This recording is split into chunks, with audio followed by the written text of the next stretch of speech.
Hello everyone, once again welcome back on my YouTube channel. Production management में आज के lecture में discuss करेंगे मास्टर प्रोडक्शन स्केड्यूलिंग। ठीक है, इसको शॉर्ट में एमपीएस भी बोलते हैं। ठीक है, तो आज का टॉपिक है मास्टर प्रोडक्शन शेड्यूलिंग के बारे में। So first of all we will understand what is the meaning of master production scheduling and how it works in the production organizations in the manufacturing units। ठीक है, तो आज के lecture में MPS और इसके ऑब्जेक्टिव के बारे में डिस्कशन करेंगे। So let's cover. Last lecture का जो टॉपिक था वो आई होप आपने अटेंड किया होगा और आपने उसको पढ़ भी लिया होगा। अगर किसी भी स्टूडेंट को कोई डाउट हो तो वो दोबारा से डिस्कशन कर सकते हैं। ठीक है, so come to the today's topic that is MPS master production scheduling।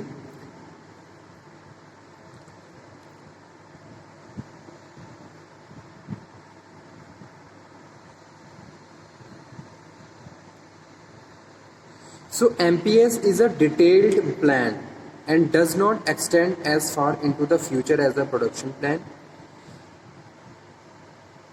MPS is a detailed production plan for the end item to be produced by the plant। ठीक है, अगर मास्टर प्रोडक्शन शेड्यूलिंग की बात कर रहे हैं it means we are talking about the entire project. अगर कोई भी एक प्रोजेक्ट है उसका टोटल हम डिस्कशन कर रहे हैं कि भाई कब व्हाट विल मेड, क्या मेड बनाना है, हाउ मैनी यूनिट्स प्रोड्यूस करनी है और कब करनी है। ठीक है, तो ये क्या है, it is the activities, it is the factors related to the MPS. Master production scheduling is a statement of what will be made. ठीक है, क्या बनाना है, how many units will be made, और वो यूनिट कैसे कब कैसे बनानी है। ठीक है, और कितनी यूनिट्स बनानी है और वो कब बनानी है। So it is a production plan. ये क्या है, ये एक प्रोडक्शन प्लान है, एक डिटेल्ड प्रोडक्शन प्लान है जिसमें हम एंटायर प्रोडक्शंस की बात कर रहे हैं। ठीक है, और उस प्रोडक्शन में कब क्या कितना करना है ये सारी चीज़ें हम कंसीडर कर रहे हैं। So MPS consider that total demand on a plant resources including finished product, sales, spare part need and interplant needs। ठीक है भाई, एक प्रोडक्शन कोई भी एक टारगेट है, उस टारगेट को पूरा करने के लिए जितनी भी रिक्वायरमेंट है रिसोर्सेज की वो डिटेल में हम डिस्कस कर रहे हैं कि भी कितना रॉ मटेरियल चाहिए, कितनी कौन कौन सी मशीन्स इंस्टॉल करनी पड़ेंगी। ठीक है, कौन कौन से इक्विपमेंट्स हमें परचेज करने पड़ेंगे, अबाउट द स्पेयर पार्ट्स। तो all these resources discuss and एक तरीके से डिसाइड प्लानिंग की जा रही है in the MPS.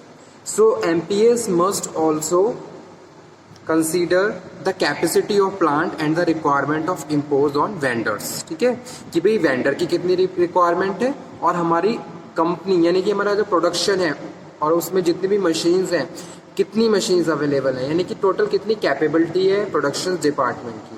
That is also very important point of the MPS. Okay, तो लिख भी दे रहा हूँ इसको मैं।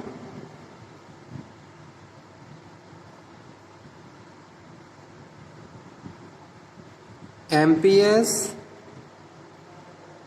must also consider the capacity of plant,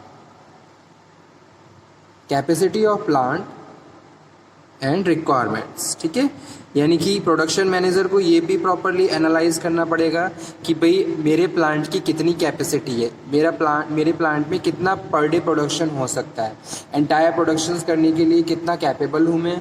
ठीक है, और कौन कौन सी वेंडर की रिक्वायरमेंट के हिसाब से कौन कौन से रिसोर्सेज रिक्वायर्ड हैं, उनके लिए प्रॉपर प्लानिंग, किस तरीके से उनको आप परचेज करेंगे, किस तरीके से न्यू मशीन्स को इंस्टॉल किया जाएगा, कितनी कॉस्ट इनकर्ड होगी, all matter related to the MPS.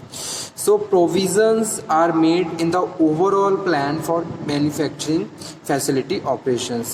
All planning for material, manpower, plant, equipment and the financing of the facility is driven by the MPS, Master Production Schedule। ठीक है, जैसे कि एक एग्जांपल कोट करता हूँ। एक company एक नई यूनिट हमने ओपन करी।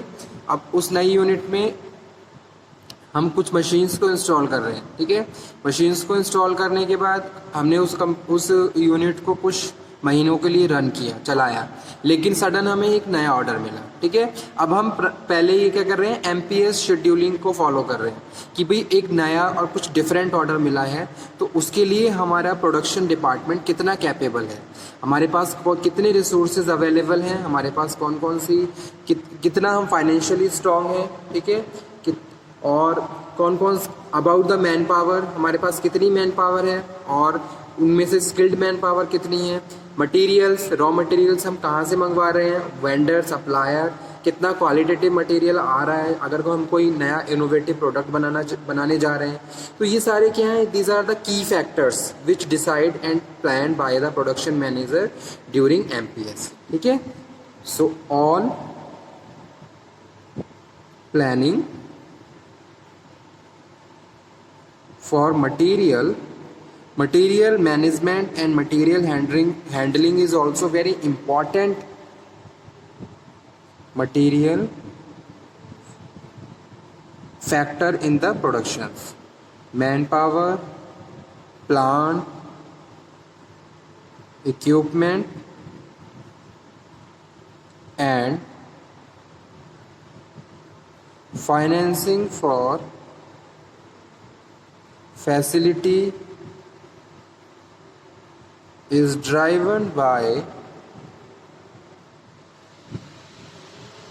Master production scheduling. इसको हम स्केड्यूल भी बोलते हैं और नॉर्मली इसको शेड्यूल भी बोलते हैं, ठीक है, master production scheduling.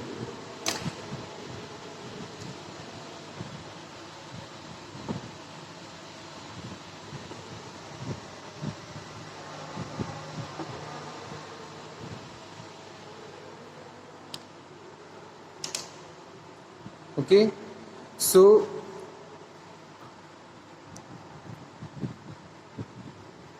Now what are the main objectives, इसके कौन कौन से मेन ऑब्जेक्टिव्स होते हैं, objectives of master production scheduling.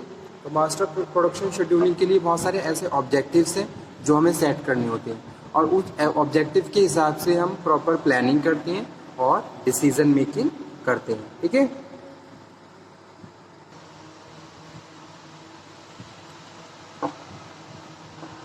To provide top management with the means to authorize,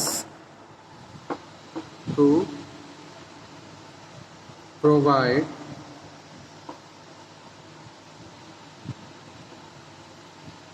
top management with the means to authorize and control manpower, levels, inventory, investment and cash flow, ठीक है। हर organisations में cost को maintain करके रखा जाता है, cost को हमेशा कंट्रोल किया जाता है ताकि जो एक्स्ट्रा कॉस्ट है उसको एलिमिनेट करते हुए फाइनली हम अपने ऑपरेशंस को प्रोसीड करते हैं। तो this is the first one objective of master production scheduling, to provide top management with the means to authorise, कि भाई क्या क्या चीज़ें ऑथराइज होनी चाहिए, क्या चीज़ ऑथराइज नहीं होनी चाहिए, ठीक है, और किस तरीके से हम अपनी मैन पावर को कंट्रोल कर सकते हैं, as well as the inventory में कितना इन्वेस्ट करना है, कहाँ से इन्वेंट्री को, किस तरीके से इन्वेंट्री को मैनेज करना है, और about the cash flow. These are the important key factors which decide during the master production scheduling, और इन्हीं के बारे में प्रॉपर प्लानिंग की जाती है, ठीक है, किस तरीके से हम से कम कॉस्ट में अपने प्रोडक्शन को प्रोसीड कर सकते हैं और जो भी रिसोर्सेज रिक्वायर्ड है उनको किस तरीके से हमें अवेल करना है, ठीक है, as well as to coordinating. Next one objective है कोऑर्डिनेटिंग मार्केटिंग। अब ऐसा नहीं है कि भाई आप सारी कॉस्ट प्रोडक्शन में लगा दोगे, some cost also, such other cost also required in the marketing department. Manufacturing, कितना मैन्युफैक्चरिंग में लगना है, ठीक है, engineering. So to coordinate marketing, manufacturing, engineering, finance activity, इन सभी एक्टिविटीज़ को कोऑर्डिनेट करने के लिए मास्टर प्रोडक्शन शेड्यूल रिक्वायर्ड है बाय कॉमन परफॉर्मेंस ऑब्जेक्टिव। अगर मैं किसी ऑर्गेनाइजेशंस की बात करूं, every organisation has certain many department but they have a single goal. लेकिन उनका क्या होता है, एक सिंगल गोल होता है, एक कॉमन गोल होता है जिसके लिए वो अपने अलग अलग फंक्शंस को परफॉर्म करते हैं। So MPS coordinating all these areas, marketing, manufacturing, engineering, finance. ठीक है, नेक्स्ट है to reconcile marketing and manufacturing need. To reconcile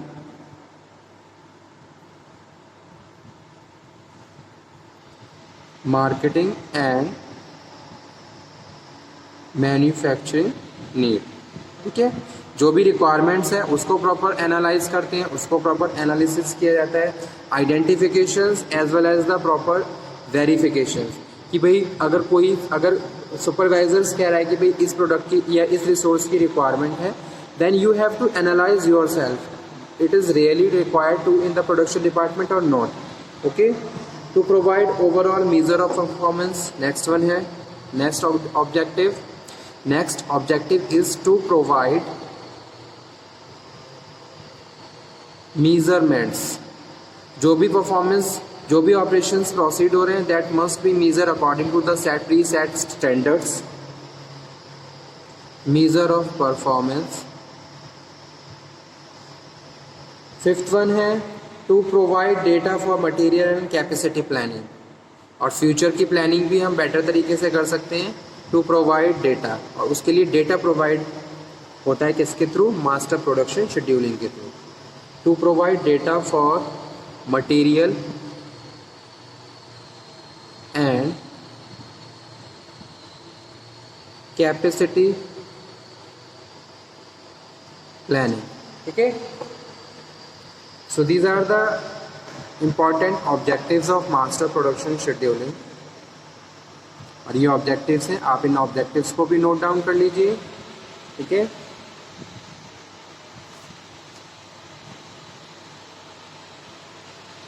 so development of master production MPS is very important step in planning cycle.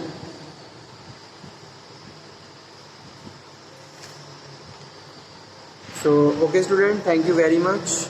अब आप ये पढ़ते रहिए, next lecture में हम फिर बात करेंगे, फिर डिस्कशन करेंगे functions of master production scheduling पे। तब तक stay motivated, stay healthy. Thank you.